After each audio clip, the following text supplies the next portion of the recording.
مجھے تمہاری قربت کی طلب ہو رہی ہے، تم نے دروازہ کیوں لوک کیا ہے؟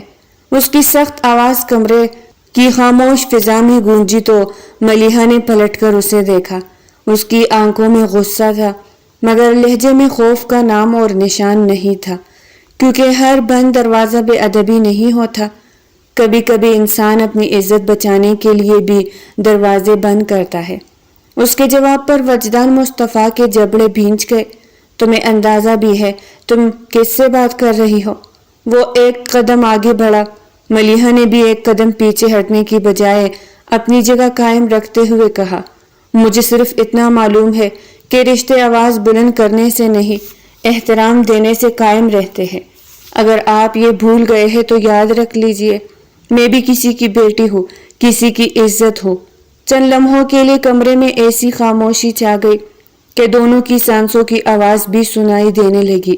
وجدان مصطفیٰ نے پہلی بار محسوس کیا کہ سامنے کھڑی لڑکی ضدی نہیں، غیرت مند تھی، اور شاید یہی وہ لمحہ تھا جہاں ان کی دشمنی نے ایک ایسے سفر کا آغاز کیا جس کا اختتام محبت پر ہونا تھا، مگر اس منزل تک پہنچنے سے پہلے دونوں کو اپنے اپنے غرور سے جنگ لڑنی تھی۔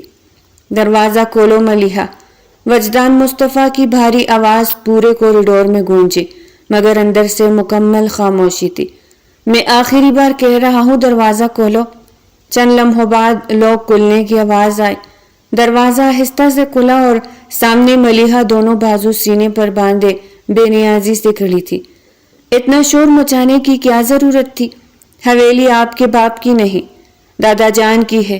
وجدان کی آنکھوں میں خطرناک سی چمک ابھری۔ زبان آج کل بہت لمبی ہو گئی ہے تمہاری۔ ملیحہ نے طنزیہ مسکراہٹ دبائی۔ زبان ہمیشہ سے اتنی ہی تھی، سننے والے پہلے بہرے تھے۔ ملیحہ، چیخنے سے میں ڈرنے والی نہیں ہوں۔ وجدان مصطفیٰ، وہ ایک قدم آگے بڑھا۔ تم جانتی ہو، پورے خاندان میں میری کبھی کسی نے نہیں ڈالی، تو آج سے عادت ڈال لیجئے۔ اس نے بے پرواہی سے جواب دیا، کیونکہ میں وہ نہیں جو آپ کے ایک اشارے پر سر جھکا دوں۔ وجدان نے جبڑا بھینچا، تم میری ضد بن رہی ہو اور آپ میری۔ اس نے بغیر پلک چپکائے جواب دیا، فرق صرف اتنا ہے وجدان مصطفیٰ، آپ کو اپنی انا عزیز ہے اور مجھے اپنی خودداری۔ چند لمحے دونوں ایک دوسرے کو دیکھتے رہے۔ باہر صحن میں چلتی ہوا بھی جیسے رک گئی تھی۔ دادا جان نے بلایا ہے، وجدان نے آخرکار سخت لہجے میں کہا۔ اگر نہ جاؤ تو میں تمہیں اٹھا کر لے جاؤں گا۔ ملیحہ ہنس پڑی، مگر وہ ہنسی چیلنج سے بھری تھی۔ بچپن میں بھی ہر بار یہی کہتے تھے، پھر آخر میں خود ہی ہار مان لیتے تھے۔ وجدان کی آنکھوں میں ناگواری اتر آئی۔ تم ابھی تک بچپن میں ہی اٹکی ہوئی ہو، اور آپ ابھی تک خود کو اس حویلی کا بادشاہ سمجھتے ہو۔ وہ اس کے بالکل سامنے آ کھڑی ہوئی۔ یاد رکھے، میں آپ کی ملازمہ نہیں، آپ کی کزن ہوں۔ وجدان نے ایک لمحہ اسے دیکھا، پھر دھیرے سے کہا، کزن ہو، اسی لیے ابھی تک برداشت کر رہا ہوں۔ ملیحہ نے دروازہ دوبارہ بند کرتے ہوئے آخری وار کیا، اور آپ کو شاید یہ نہیں معلوم، مجھے برداشت کیے جانا نہیں، برابر کڑے ہو کر جواب دینا آتا ہے۔ دروازہ اس کے منہ پر بند ہو گیا۔ وجدان چند لمحے وہی کھڑا رہا، پھر ہلکی سی مگر معنی خیز مسکراہٹ اس کے لبوں پر آئی۔ وجدان نے دروازے پر ایک نظر ڈالی، پھر مٹھی بھینچ کر پلٹ گیا۔ وہ جانتا تھا اگر ایک لمحہ اور وہاں کھڑا رہا تو غصہ اس کی برداشت سے بڑا ہو جائے گا۔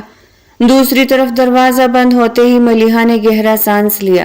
وہ جانتی تھی کہ ابھی جو کچھ ہوا وہ معمولی تکرار نہیں تھی۔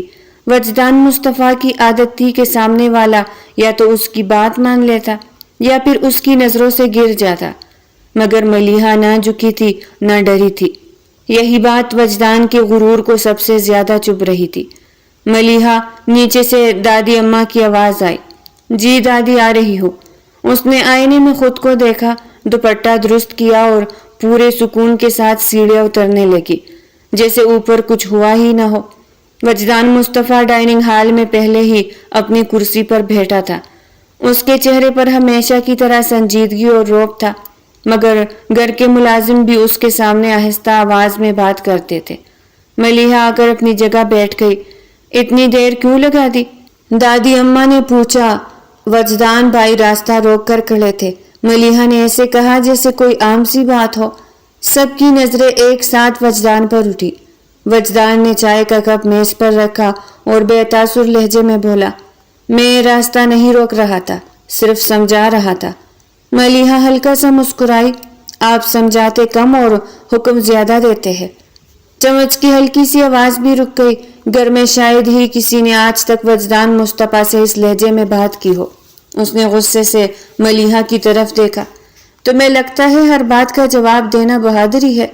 ملیحہ نے پانی کا گلاس اٹھایا اور سکون سے ایک گھونٹ لیا۔ نہیں، لیکن غلط بات پر خاموش رہنا بزدلی ضرور ہے۔ وجدان کی آنکھوں میں ایک لمحے کو سختی ابھری۔ تم بدل گئی ہو۔ نہیں، ملیحہ نے اسی اطمینان سے جواب دیا، میں پہلے بھی ایسی تھی، آپ نے کبھی غور نہیں کیا۔ دادی اماں نے فوراً بات بدلنے کی کوشش کی۔ بس کرو تم دونوں، صبح صبح پھر شروع ہو گئے۔ وجدان کرسی سے اٹھا، اپنی گھڑی کلائی پر باندھی اور جاتے جاتے ملیحہ کے قریب رکا۔ صرف اتنی آواز میں بولا کہ باقی کوئی نہ سن سکے، ایک دن تمہاری یہی ضد تمہیں مشکل میں ڈالے گی۔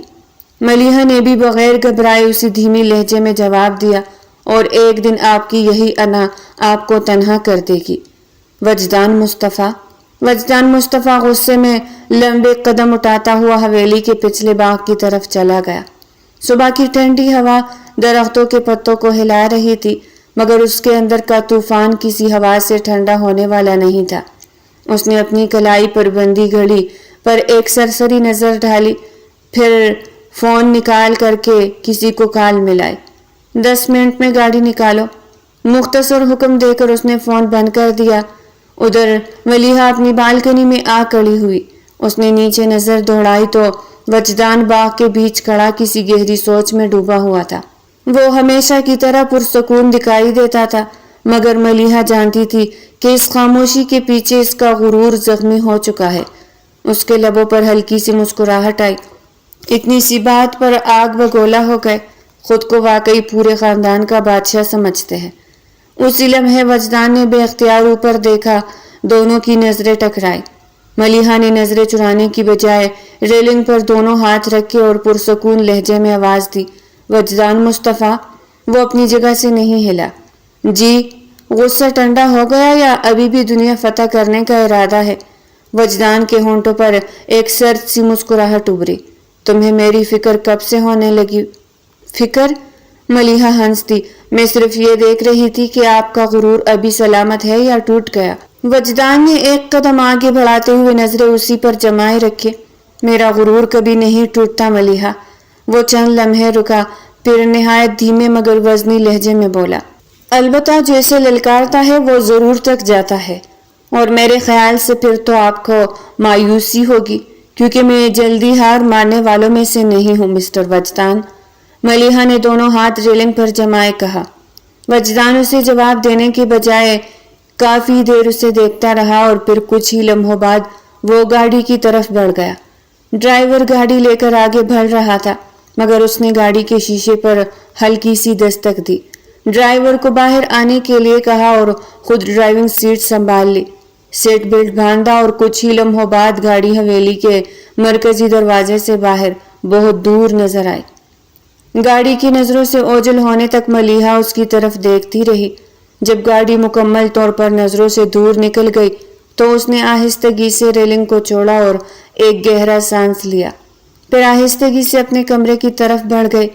وہ آ کر اپنی اسٹڈی ٹیبل پر بیٹھی تھی کہ اچانک ہی اس کے دماغ میں پھر سے وجدان کے ساتھ ہونے والی آج کی ساری گفتگو دماغ میں ایسے چلنے لگی جیسے کوئی فلم چل رہی ہو۔ اس نے اپنی کتاب بند کر کے سائیڈ پر رکھ دی۔ نہ جانے کیوں ان دونوں کے درمیان ہونے والی باتیں آج اس کے دماغ میں بار بار دہرائی جا رہی تھی۔ وہ تو وجدان کو بچپن سے جانتی تھی، خاندان کا ہر انسان اس کے رعب اور دبدبے سے خوف کھاتا تھا، اسے اپنی کسی بھی بات پر انکار سننا کٹکتا تھا، اور پورے خاندان میں اس کی ہر بات حرف آخر سمجھی جاتی تھی۔ مگر آج نہ جانے کیوں اسے اس کے لہجے میں کچھ اور بھی محسوس ہو رہا تھا۔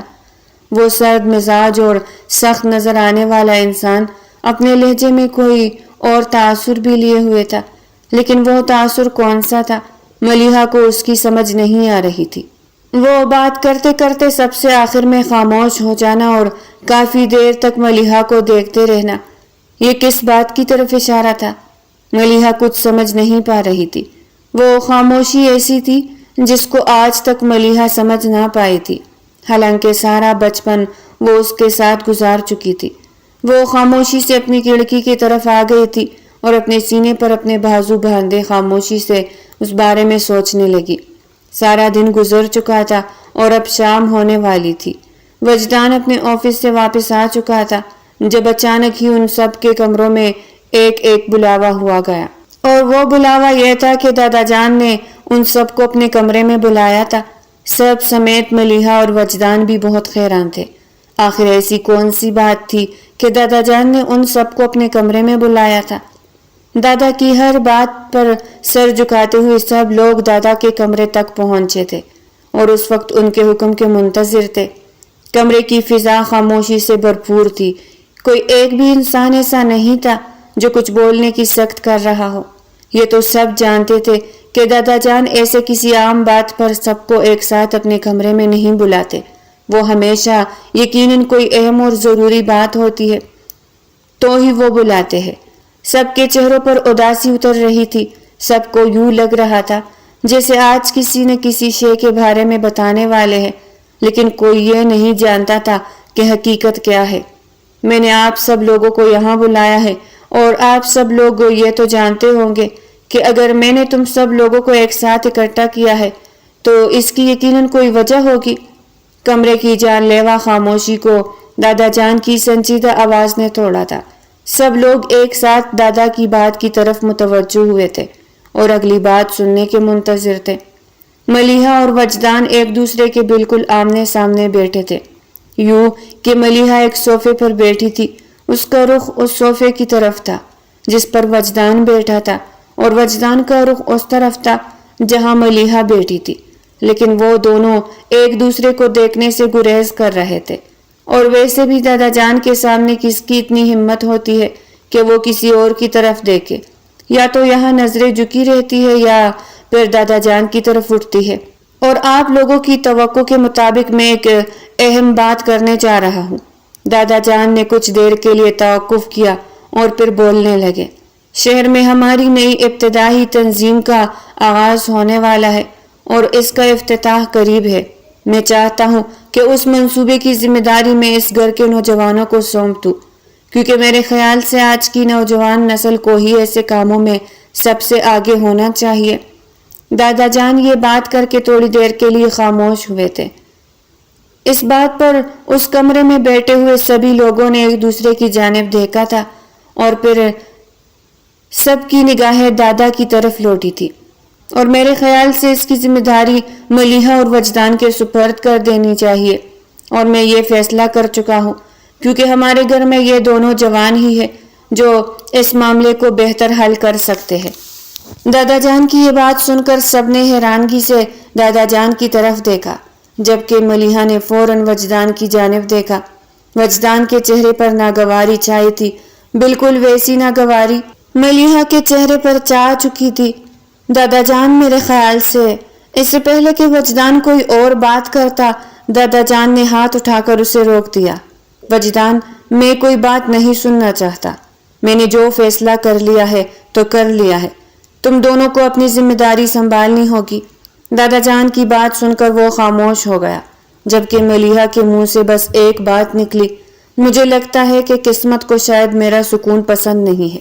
وجدان بھی اسے ہی دیکھ رہا تھا، اس کے آہستہ طریقے سے ہلتے ہوئے ہونٹوں سے ہونے والی بات وہ جان چکا تھا، بھلے ہی اس کی آواز اس تک نہ پہنچ سکی تھی، مگر وہ اس کے ہلتے لبوں کو دیکھ کر پہچان گیا تھا کہ وہ کیا بات کر رہی ہے۔ سکون تو میرا بھی خراب ہو رہا ہے، اس نے بھی اسی انداز سے کہا تھا۔ ملیحہ بھی اس کے ہونٹوں کی جنبش دیکھ کر سمجھ چکی تھی کہ اس نے کیا کہا تھا۔ دادا جان کی بات سن کر سبھی کھڑے ہو گئے تھے، دادا جان خاموش ہو گئے تھے۔ اس کا مطلب یہ تھا کہ انہوں نے اپنی ساری بات کہہ دی تھی اور اب وہ ان کو جانے کے لیے کہہ رہے تھے۔ سب سے آخر پر ملیحہ اور وجدان تھے، وہ دونوں ایک دوسرے کے قریب ہو چکے تھے۔ دروازے پر پہنچے تو ملیحہ نے اس کی طرف جھکتے ہوئے کہا، مجھے تو لگا تھا کہ آپ ہر مشکل پر قابو پا لیتے ہیں۔ اس کے جواب میں وجدان نے بس غصے سے اسے گھورا تھا، لیکن کہاں کچھ نہیں تھا، اور پھر خاموشی سے اپنے کمرے کی طرف بڑھ چکا تھا۔ یہ بات پھر سے ملیحہ کو اور غصہ دلا گئی تھی۔ وہ خاموشی سے اپنے کمرے میں آ چکی تھی۔ وہ اپنے کمرے میں اپنے بیڈ پر سو رہا تھا، مگر اس کے دماغ میں ابھی بھی دادا کی باتیں چل رہی تھی۔ دوسری طرف ملیحہ کا بھی یہی حال تھا۔ ان دونوں نے اپنے اپنے اوپر کمبل ڈالا ہی تھا کہ اچانک ان کے موبائل فون پر بیل بجی۔ ان دونوں نے ایک ساتھ ہی اپنے فون اٹھا کر چیک کیے۔ دادا کے نمبر سے ایک پیغام جگمگا رہا تھا۔ دونوں کو ایک ہی پیغام موصول ہوا تھا: کل تم دونوں نے تنظیم کے دفتر جانا ہے اور وہاں کا ہر کام سنبھالنا ہے۔ یاد رکھنا، صبح سویرے ہی گھر سے نکل جانا ہے۔ ایڈریس تم لوگوں کو سینڈ کر رہا ہوں۔ دونوں کے چہروں پر ناگواری ابھری تھی، مگر وہ خاموشی سے اپنے اپنے موبائل سائٹ پر رکھتے ہوئے سو چکے تھے۔ وجدان اٹھتے ساتھ ہی جلدی سے تیار ہوا اور نیچے گاڑی کی طرف آیا ہی تھا کہ اسے حیرت کا ایک جھٹکا لگا تھا، کیونکہ وہ تو اس سے پہلے تیار ہو چکا تھا۔ مگر گاڑی کے قریب ہی ملیحہ تیار ہوئے اپنے سینے پر بازو باندھے کھڑی تھی۔ وجدان نے حیران ہو کر آسمان کی طرف دیکھتے ہوئے ادھر ادھر کچھ تلاش کرنے کی کوشش کی۔ ملیحہ نے حیرانی سے اس کی جانب دیکھا۔ آج سورج مغرب سے تو طلوع نہیں ہوا۔ وجدان کی اس بات پر ملیحہ نے گھورتے ہوئے کہا، کیوں؟ کیونکہ آج تم وقت پر تیار ہو، بالکل ذمہ دار بچوں کی طرح۔ وجدان کی بات پر اس نے اسے ایک گھوری سے نوازتے ہوئے کہا، اور آپ کو لگتا ہے کہ صرف آپ ہی ذمہ دار ہے اور کہیں کوئی نہیں ہو سکتا؟ وجدان نے اس کی بات کا جواب دینا مناسب نہیں سمجھا اور خاموشی سے آ کر ڈرائیونگ سیٹ سنبھالی۔ وہ بھی اس کے ساتھ ہی آ کر بیٹھ گئی۔ سارا راستہ وہ مکمل طور پر خاموش رہے۔ ان دونوں کے درمیان کوئی بات نہیں ہوئی۔ ٹھیک 15 منٹ بعد وہ دفتر پہنچ چکے تھے، لیکن یہاں کا حال دیکھ کر ان دونوں کو بہت پریشانی ہو رہی تھی۔ یہاں کا سارا کام بکھرا پڑا تھا۔ فائلیں کچھ بکھری ہوئی تھی، کچھ بالکل مل ہی نہیں رہی تھی۔ افتتاحی تقریب کی ساری تیاریاں ادھوری تھی۔ بہت سارے معاملات الجھے ہوئے تھے۔ یہ دیکھ کر دونوں کو جھٹکا لگا تھا۔ وہ دونوں اتنا سارا کام کیسے سنبھالیں گے؟ انہیں سمجھ نہیں آ رہی تھی، مگر ادھر ادھر دیکھتے ہوئے اچانک ہی کچھ سمجھ آنے پر وجدان ٹیبل کی طرف بڑھ گیا اور پھر دیکھتے ہی دیکھتے وہ ساری فائلز کا کام نمٹانے لگا۔ ملیحہ نے حیرانگی سے ایک طرف کھڑے ہو کر اسے دیکھا۔ وہ کس قدر حاضر دماغ تھا۔ آج تک اس نے جو اسے دیکھا تھا تو وہ صرف حکم چلانے والا انسان تھا، وہ خود کچھ نہیں کرتا تھا، مگر آج یہاں پر وہ سب کچھ کتنے اچھے طریقے سے سنبھال رہا تھا۔ یہاں کام کرنے والے سبھی لوگوں کو بلا کر ایک ایک بات سن رہا تھا اور پھر ہر معاملے کو تحمل سے سنتے ہوئے ہینڈل کرنے کی کوشش کر رہا تھا۔ ملیحہ نے پہلی بار اعتراف کیا تھا کہ وہ صرف مغرور ہی نہیں بلکہ خاصا ذمہ دار انسان ہے جو اس وقت اپنی ذمہ داری نبھانے کے لیے پوری کوشش کر رہا تھا۔ اسے دیکھتے ہی وہ بھی کام میں لگ گئی تھی۔ وجدان بھی اپنے کام سے سر اٹھا کر وقفے وقفے سے اسے دیکھتا رہا۔ چند گھنٹوں میں ہی اس نے سارے ریکارڈ ایک ساتھ ایک فائل میں ترتیب دے دیے تھے اور یہاں پر کام کرنے والے سارے عملے کے مسائل سن کر ان کے مناسب حل تجویز کیے تھے، جن پر یہاں کام کرنے والے سبھی لوگوں نے اتفاق کر لیا۔ کام کرتے کرتے دوپہر ہو چکی تھی۔ ملیحہ نے ایک دم سے فائل بند کی اور اپنا سر پیچھے کرسی کی طرف ٹکا دیا۔ کام کافی حد تک سنبھل چکا تھا۔ آخرکار آپ میں کچھ تو قابل برداشت نکلا۔ اس نے پھر سے فائلوں میں سر دیے ہوئے وجدان کی طرف طنز کا تیر چلایا تھا۔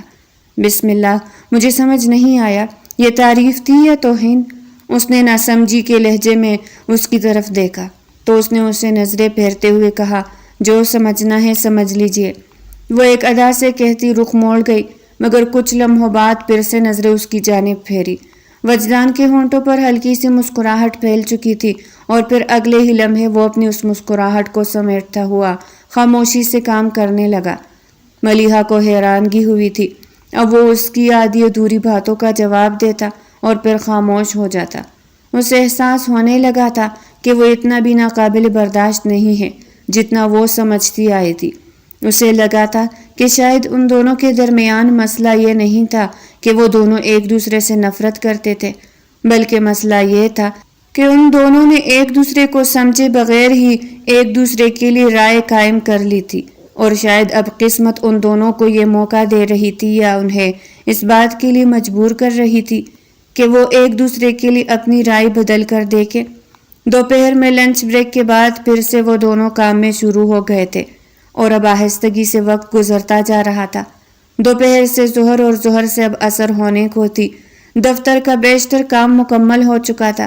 ملیحہ علیحدہ ٹیبل پر بیٹھی تمام فائلز کو ترتیب سے رکھ رہی تھی، جبکہ وجدان بھی اپنے ٹیبل پر بیٹھا ہوا سارے دستاویزات کی جانچ پڑتال کر رہا تھا، جب اچانک ہی ان کے دفتر کا دروازہ کھلا اور ایک ملازم آواز بختہ ہوتا ہوا بھاگتا ہوا اندر آیا۔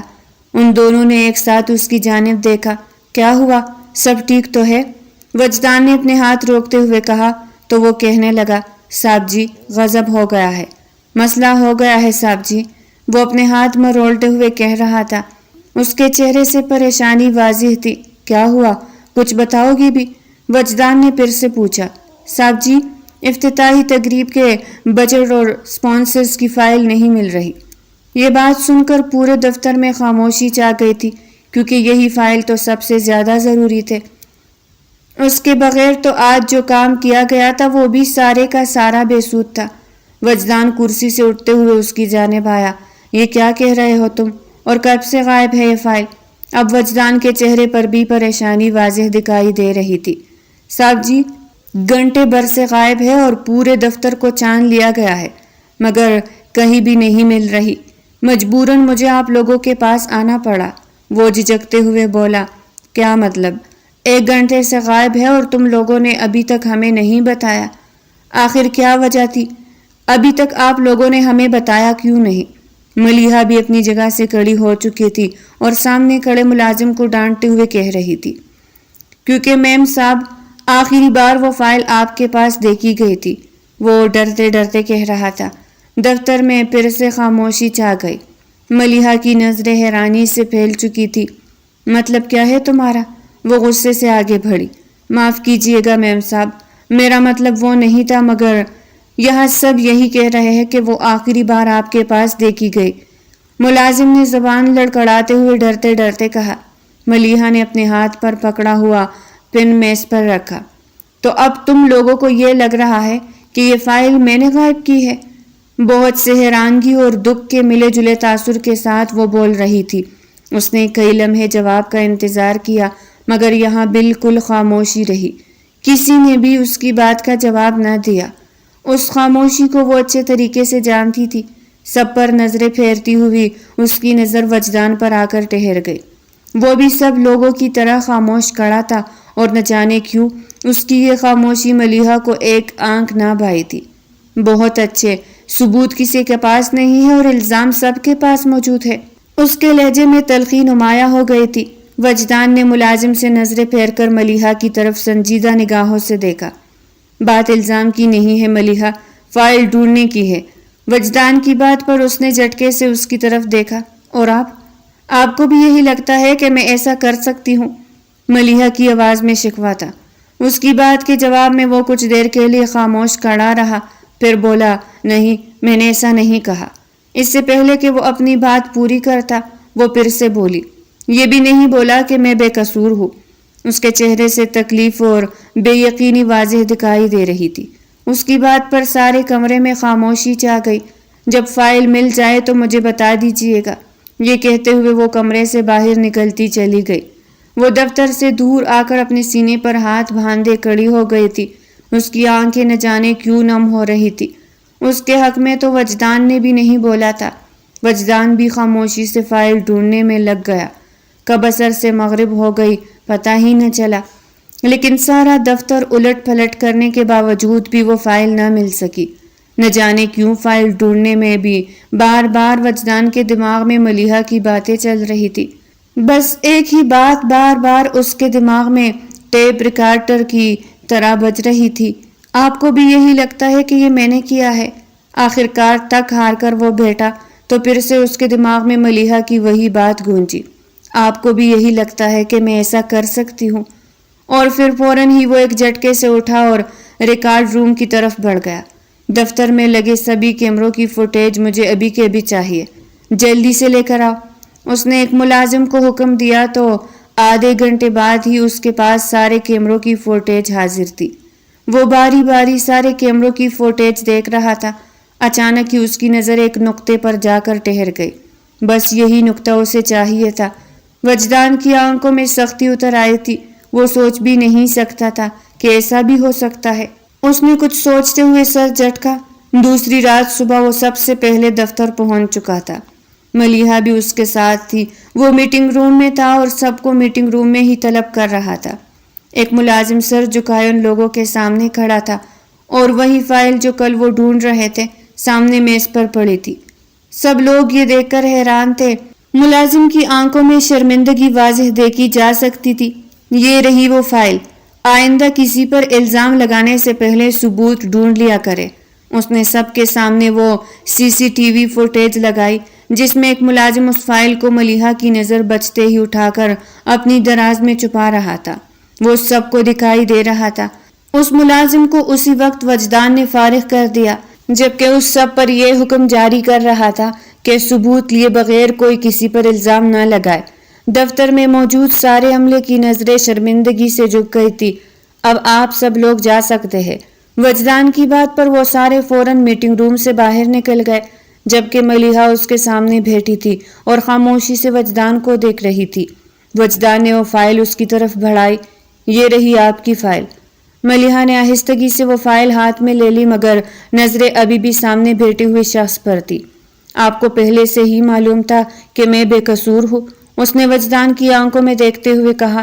تو وجدان نے کچھ دیر کے لیے اسے دیکھا۔ ہاں، لیکن میں یہ بھی جانتا ہوں کہ تم بہت ضدی ہو۔ ملیحہ نے بھوئیں سکیڑ کر اسے دیکھا۔ اور لڑاکا بھی ہو۔ وہ پھر بولا، شکریہ، وہ خشک لہجے میں کہتی فائل کو دیکھنے لگی۔ اور بعض اوقات حد سے زیادہ بولتی بھی ہو۔ وجدان کے ہونٹوں پر ہلکی سی مسکراہٹ آئی اور جو اس نے چھپاتے ہوئے پھر سے اس کی ایک اور تعریف کر دی۔ اور اب اگر تعریف مکمل ہو گئی ہو تو میں جاؤں، ملیحہ نے تیکھے لہجے میں کہا مگر اگلے ہی لمحے وجدان کا لہجہ پھر سے سنجیدہ ہو چکا تھا۔ ٹھیک ہے جائے، لیکن ایک بات میں جانتا ہوں، وہ پھر سے بولا۔ ملیحہ جو کہ کرسی سے اٹھنے ہی لگی تھی پھر سے بیٹھ کر اسے حیرانگی سے دیکھنے لگی۔ وہ بات یہ ہے کہ تم کسی کی امانت میں خیانت نہیں کر سکتی۔ وجدان سنجیدہ تھا جبکہ پہلی بار ملیحہ کے پاس اس کی بات کا کوئی جواب نہیں تھا اور پہلی بار اسے وجدان کی بات پر غصہ نہیں آیا تھا۔ وہ خاموشی سے اپنی فائل اٹھائے دروازے کی طرف بڑھ رہی تھی۔ دروازے پر پہنچ کر اس نے پھر سے مڑ کر اس کی جانب دیکھا۔ وہ خاموشی سے فائلوں کو ترتیب دے رہا تھا۔ نہ جانے کیوں آج اس کا دل وجدان سے دور جانے کو نہیں کر رہا تھا۔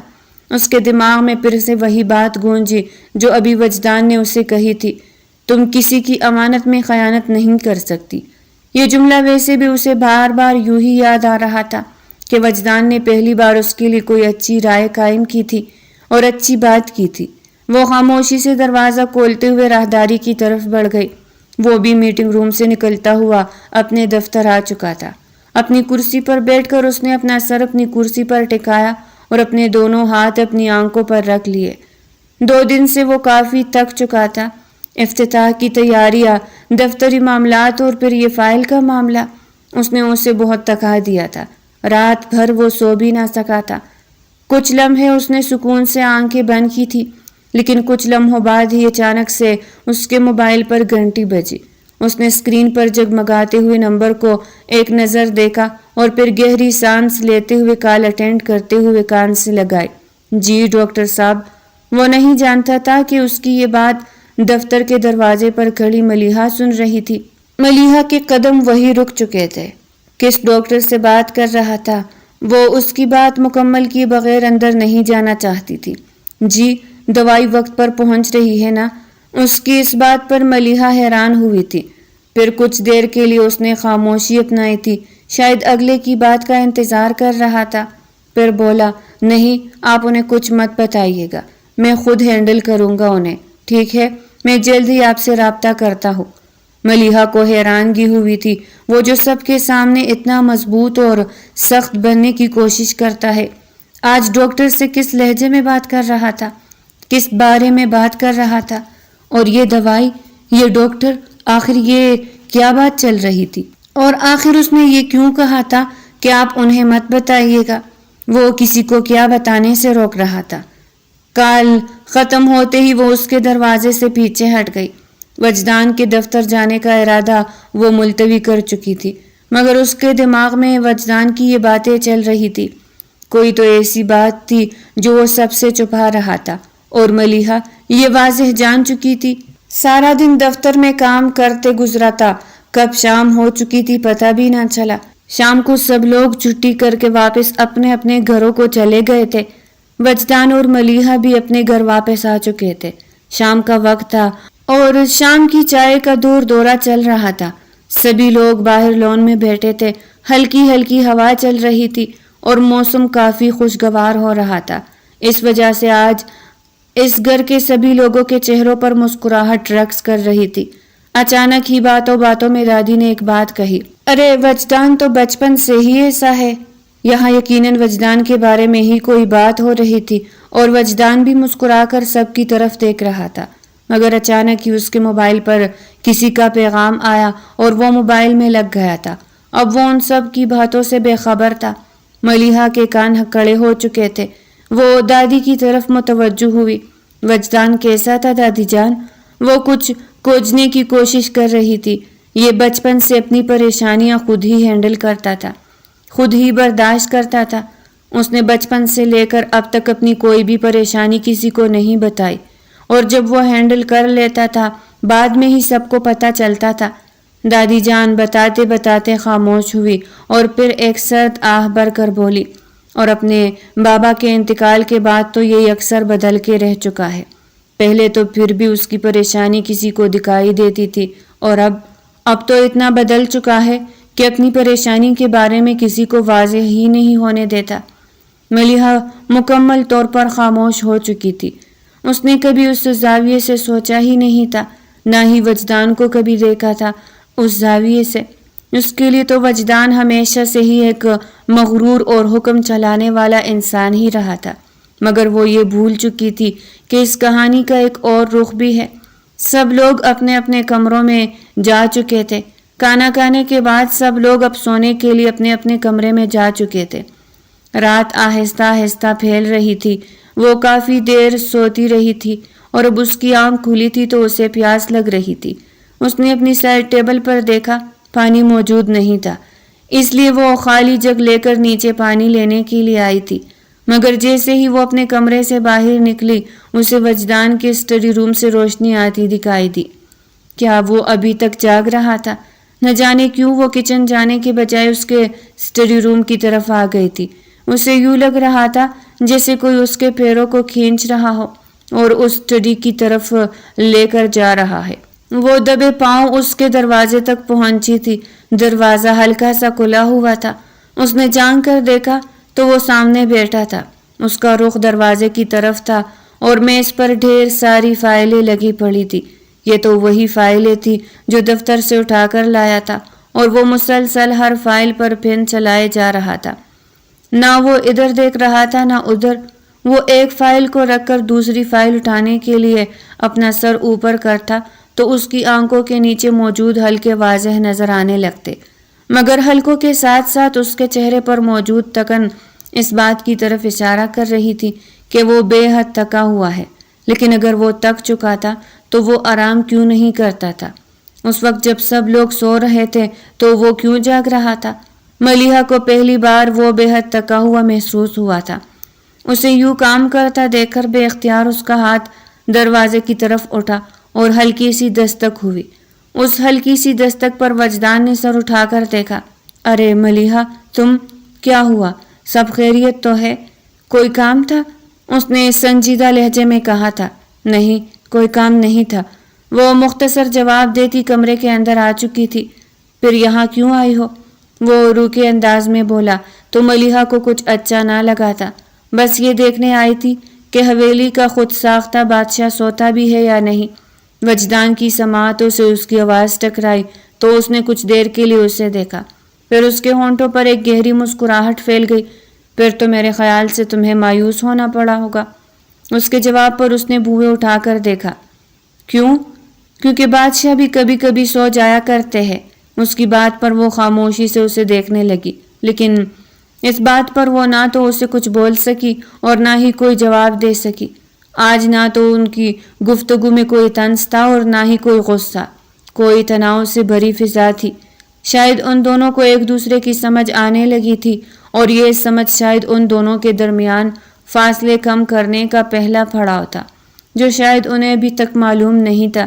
وہ کچھ کہے بغیر ہی واپس لوٹ آئی تھی اور کچن کی طرف آ گئی۔ وہ اپنے جگ میں پانی بھرنے ہی لگی تھی جب اچانک اس کی نظر سامنے چولہے پر پڑی تھی۔ ایک دم سے اس کے دماغ میں خیال آیا تھا، اور پھر وہ پانی کا جگ ڈائننگ ٹیبل پر رکھتی ہوئی کچن میں آ گئی اور جلدی جلدی کام کرنے لگی۔ کچھ دیر بعد چائے تیار ہو چکی تھی۔ وہ گرم گرم چائے کپ میں ڈالتی ہوئی واپس اس کے اسٹڈی روم میں آئی۔ اس بار اس نے دستک نہیں دی تھی، بس خاموشی سے اس کے پاس آ کر چائے کا کپ رکھا تو اس نے حیرانی سے سر اٹھا کر دیکھا۔ تمہیں کیسے پتا چلا کہ مجھے چائے کی طلب ہو رہی ہے؟ اس نے مسکراتے ہوئے کہا تو وہ خاموشی سے کچھ لمحے اسے دیکھتی رہی۔ زیادہ سمجھنے کی ضرورت نہیں ہے، انسانیت کے ناطے ہی بنا کر لائی ہوں۔ جواب میں وہ بھی مسکرا کر بولی، ارے ہاں، ابھی میں اتنا بھی مغرور نہیں ہوا کہ چائے کا شکریہ ادا نہ کر سکوں۔ یہ وہ پہلی گفتگو تھی جو ان دونوں کے درمیان بغیر کسی لڑائی کے ہوئی تھی۔ یہ وہ دونوں نہیں جانتے تھے کہ ایسا کیوں ہو رہا ہے، مگر نہ جانے کیوں اب دونوں کو ایک دوسرے کی موجودگی میں رہنا بہت اچھا لگتا تھا۔ ایک دوسرے کو دیکھتے تھے تو ہلکی پھلکی مسکراہٹ ان کے لبوں پر بکھر جاتی تھی، مگر اس سب کا احساس ابھی تک ان دونوں کو نہیں ہوا تھا۔ 2 دن بعد افتتاحی تقریب ہو چکی تھی اور وہ بہت اچھے طریقے سے اختتام پذیر ہوئی تھی، جس کی وجہ سے دادا جان بہت خوش ہوئے تھے، اور ان کے اس کام سے نہ صرف دادا جان بلکہ اس گھر کے سبھی لوگ بہت خوش تھے۔ آج رات سب لوگ ڈائننگ ٹیبل پر موجود تھے اور افتتاحی تقریب کے بارے میں بات ہو رہی تھی، جب اچانک ہی سب لوگوں کی سماعتوں سے ملیحہ کی آواز ٹکرائی۔ دادا جان، مجھے آپ لوگوں سے کچھ بات کرنی ہے۔ میں نے یورپ میں جاب کے لیے اپلائی کیا تھا اور مجھے وہاں پر جاب مل گئی ہے۔ اب میں وہاں جانا چاہتی ہوں۔ مجھے پتا ہے کہ آپ سب لوگ مجھے یہی کہیں گے کہ آپ سب نے میرا رشتہ وجدان کے ساتھ طے کر دیا ہے، مگر مجھے نہیں لگتا کہ ہم دونوں ایک دوسرے کے لیے بنے ہیں۔ ہماری ایک دوسرے سے بنتی بھی نہیں ہے، اور آپ سب لوگ مجھے کچھ بنتا دیکھنا چاہتے ہیں، تو اس وجہ سے میں نے یہی فیصلہ کیا کہ ابھی ہمارے رشتے کو تھوڑا سا وقفہ دینا چاہیے۔ وہ بغیر رکے ساری بات کہہ گئی تھی۔ گھر کے سارے افراد خاموشی سے اسے دیکھ رہے تھے اور کوئی اس بارے میں کچھ کہہ بھی نہیں پایا تھا، کیونکہ سب یہ جانتے تھے کہ ان دونوں کے درمیان کبھی نہیں بنی اور اب کبھی بننے والے بھی نہیں تھی۔ دادا جان بھی اس بات پر خاموش ہو گئے تھے۔ وہ یہ جانتے تھے کہ اولاد پر زبردستی فیصلے مسلط نہیں کیے جاتے۔ اگر زبردستی کی جائے تو پھر وہ فیصلے بچوں پر ساری عمر بوجھ بن کے رہتے ہیں۔ اس لیے دادا جان نے بھی کچھ نہیں کہا تھا، مگر نہ جانے کیوں ملیحہ کی نظریں بار بار اپنے سامنے بیٹھے وجدان کی طرف اٹھ رہی تھی۔ وجدان خاموش رہا، بس خاموشی سے اس کی باتیں سنتا رہا۔ جب اس نے بات ختم کی تو سب لوگوں کو خاموش دے کر اس نے ادھر ادھر دیکھا اور پھر مسکراتے ہوئے ملیحہ کو مبارکباد دی۔ بہت مبارک ہو، صحیح فیصلہ لیا ہے تم نے۔ یہ کہتے ہوئے وہ اٹھا اور اپنا بیگ اٹھا کر چلا گیا۔ نہ جانے کیوں ملیحہ کے دل میں ایک ٹھیس سی اٹھی تھی۔ اسے لگ رہا تھا کہ وہ اس بات پر ہنگامہ کھڑا کرے گا، اس سے لڑے گا، مگر ایسا کچھ بھی نہیں ہوا تھا۔ وہ تو خاموشی سے اٹھ کر چلا گیا تھا اور مبارکباد بھی دے گیا تھا۔ 2 دن گزر چکے تھے اور آج ملیحہ نے آخرکار یورپ جانا ہی تھا۔ اس کا سارا سامان پیک ہو چکا تھا اور وہ سبھی گھر والوں سے مل رہی تھی۔ ان 2 دنوں میں اس نے وجدان کو نہیں دیکھا تھا، اور اس رات جس رات اس نے یہ اعلان کیا تھا کہ وہ یہ ملک چھوڑ کر جا رہی ہے، اس رات وہ ساری رات نہ سو سکا تھا۔ نہ جانے کیوں اس کا یورپ جانا وجدان کو بالکل پسند نہیں آیا تھا، اور نہ ہی اس کا دل چاہ رہا تھا کہ وہ اس سے دور جائے۔ وہ بھلے ہی اس سے لڑتا رہتا تھا، مگر اب اس کا دل یہی چاہتا تھا کہ وہ اس کے سامنے رہے، وہ اسے دیکھتا رہے۔ ابھی وہ سب لوگوں سے مل رہی تھی اور ان سب لوگوں کے درمیان اسے صرف اور صرف وجدان کی کمی محسوس ہو رہی تھی۔ اس کی متلاشی نگاہیں ادھر ادھر دیکھ رہی تھی۔ یہ سب نے نوٹ کیا تھا مگر کسی نے کہا کچھ نہیں تھا۔ وہ آہستہ آہستہ چلتی ہوئی گاڑی تک آئی جب اچانک ہی اسے پیچھے سے کسی کی آواز سنائی دی، ذرا ٹھہرو، تھوڑی بات تو کرتی جاؤ۔ نہ جانے اس کے لہجے میں کیا تھا کہ گاڑی کا دروازہ کھولتا ہوا اس کا ہاتھ وہی جامد ہو چکا تھا۔ وہ پیچھے مڑی اور اسے بھری نظروں سے دیکھنے لگی۔ تم جانتی ہو مجھے تمہاری کون سی بات سب سے زیادہ زہر لگتی ہے؟ وہ اس کی آنکھوں میں دیکھتے ہوئے بولا۔ میری ہر بات زہر لگتی ہے آپ کو، اس نے اس کی بات کا فوراً جواب دیا۔ اس کی اس بات پر وجدان کے ہونٹوں پر ایک تیکھی سی مسکراہٹ دوڑ گئی۔ نہیں، بلکہ مجھے تمہاری یہ بات سب سے زیادہ پسند تھی کہ تم سچ بول دیتی تھی۔ ملیحہ کو یوں لگا جیسے وہ غلط سن رہی ہے۔ وجدان نے پھر بھی اپنی بات جاری رکھی، اور سچ یہ ہے کہ جو تم نے کہا کہ ہمارا رشتہ کوئی معنی نہیں رکھتا اور تمہیں جانا چاہیے، میں ایسا نہیں ہونے دینا چاہتا، میں تمہیں نہیں جانے دینا چاہتا۔ ملیحہ کو یوں لگا جیسے وہ غلط سن رہی ہو۔ اس کی آنکھوں میں ایک دم سے آنسو جھلکنے لگے تھے۔ کیوں؟ وہ بے اختیار بولی۔ کیونکہ جب تم مجھ سے لڑتی نہیں تو میرا دن نہیں گزرتا، کیونکہ میں تم سے محبت کرتا ہوں، بہت محبت کرنے لگا ہوں میں تم سے۔ وہ اس کا ہاتھ پکڑے پکڑے بولا تو ملیحہ کو یوں لگا جیسے اس نے اپنی زندگی میں سب کچھ حاصل کر لیا۔ دونوں کی آنکھوں سے آنسو روا ہو چکے تھے۔ نہ جانے کب ان کی سختی ان کی انا پگھل کر ان کی محبت بن چکی تھی۔ ان دونوں کو احساس ہی نہیں ہوا تھا، اور آج وہ دونوں ایک دوسرے سے پیار کا اظہار کرنے کے لیے حاضر کھڑے تھے۔ اچھا تو بتائے، اگر میں چلی جاتی تو آپ کیا کرتے؟ اس نے اپنے آنسو پیچھے دھکیلتے ہوئے کہا تھا۔ پھر شاید میں یہ سوچتا رہتا کہ اگر اس وقت میں اپنی انا چھوڑ لیتا تو تمہیں حاصل کر لیتا، تمہیں روک سکتا تھا۔ وہ کوئی انداز میں بولا۔ آپ جانتے ہیں وجدان، میں بہت پہلے ہی آپ سے ناراض ہونا چھوڑ چکی تھی، آپ سے لڑنا چھوڑ چکی تھی۔ بس تھوڑا سا مسئلہ یہی رہ گیا تھا کہ میں آپ کو سمجھ نہیں پا رہی تھی، سمجھنے میں وقت لگ گیا۔ اس کی آنکھوں سے آنسو بہنے لگے۔ وہ اس بات سے انجان تھے کہ گھر کے سبھی افراد پیچھے کھڑے ان دونوں کو دیکھ رہے ہیں۔ چلو، یہ تو ثابت ہوا کہ تم دونوں نے لڑنا چھوڑ دیا، اب تو اس گھر میں سکون ہوگا۔ پیچھے کھڑے دادا جان نے شوخ لہجے میں کہا تو ان دونوں نے مڑ کر پیچھے دیکھا۔ ان دونوں کے ہاتھ ایک دوسرے کے ہاتھوں میں تھے، اور وہ پیار بھری باتیں ایک دوسرے سے اس طرح کر رہے تھے جیسے وہ دونوں بالکل ہی اکیلے ہو۔ پیچھے سے آتے ہوئے ان سب لوگوں کو دیکھ کر ملیحہ شرم سے پانی پانی ہو رہی تھی اور اسے ہاتھ چھڑانے لگی، مگر وہ ہاتھ نہیں چھوڑ رہا تھا۔ اتنی بھی کیا جلدی ہے؟ پہلے ہاتھ ہی پکڑتا تھا تو تم دور چلی جاتی تھی، اب ہاتھ پکڑا ہے تو چھوڑوں گا نہیں۔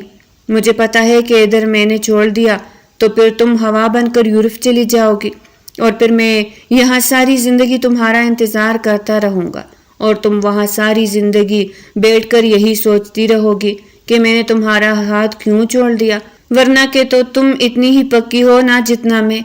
اس نے جھکتے ہوئے اس کے کان میں کہا تو ملیحہ کے ہونٹوں پر ایک شوق مسکراہٹ بکھر گئی۔ اب یہی کڑے کڑے رومانس کرنا ہے یا پھر اندر جا کر یہ بھی کہنا ہے کہ ہم دونوں شادی کے لیے تیار ہیں؟ دادی جان کی آواز گونجی تو ان دونوں نے ایک دوسرے کی آنکھوں سے آنکھیں ہٹا کر ان لوگوں کی طرف دیکھا۔ وہ اس کا ہاتھ ویسے ہی پکڑتے ہوئے اندر آیا تھا۔ اس کا سامان اندر لے آئے، یہ کہیں یورپ نہیں جا رہی، یہی رہے گی۔ اس نے پیچھے ملازموں کو آواز دی تو سب نے خوشی خوشی ہاں میں سر ہلا دیا۔ اس گھر میں ہر کسی کو انہی کی شادی کی تو فکر تھی۔ دادا جان، آپ کہہ رہے تھے نا کہ ہم دونوں نے لڑنا چھوڑ دیا ہے۔ ہم نے لڑنا نہیں چھوڑا، بس ایک طرف کڑے ہو کر ایک ساتھ لڑیں گے، چاہے جو بھی جنگ ہو، جو بھی حالات ہو، ہم ایک ساتھ رہیں گے۔ یہ کہتے ہوئے اس نے ملیحہ کے ہاتھ کو اپنے دونوں ہاتھوں میں لیا تھا۔ دادا جان بے حد خوش ہو گئے تھے، اور اب آخرکار اس گھر کی خوشیاں واپس لوٹ رہی تھی۔ دادا جان نے ان کی شادی کے سبھی انتظامات گھر والوں کے سپرد کر دیے تھے، اور اب وہ دونوں ایک ایسے رشتے میں بندھے جا رہے تھے جسے کبھی نہیں توڑا جا سکتا تھا۔ بے شک محبت اپنی راہ ڈھونڈ ہی لیتی ہے۔ وہ دونوں بچپن سے نکاح شدہ تھے، مگر کبھی ایک دوسرے کو قبول نہیں کر پائے تھے، کیونکہ وہ ایک دوسرے کو جان پہچان نہیں سکے تھے۔ اب زندگی نے انہیں ایک دوسرے کے ساتھ لا کھڑا کیا تھا، تو انہیں احساس ہوا تھا کہ شاید وہ بچپن سے ہی ایک دوسرے کو پسند کرتے تھے، یا یوں کہے کہ صدیوں پرانا ان کا رشتہ تھا اور آج ان دونوں کو سمجھ آ چکی تھی۔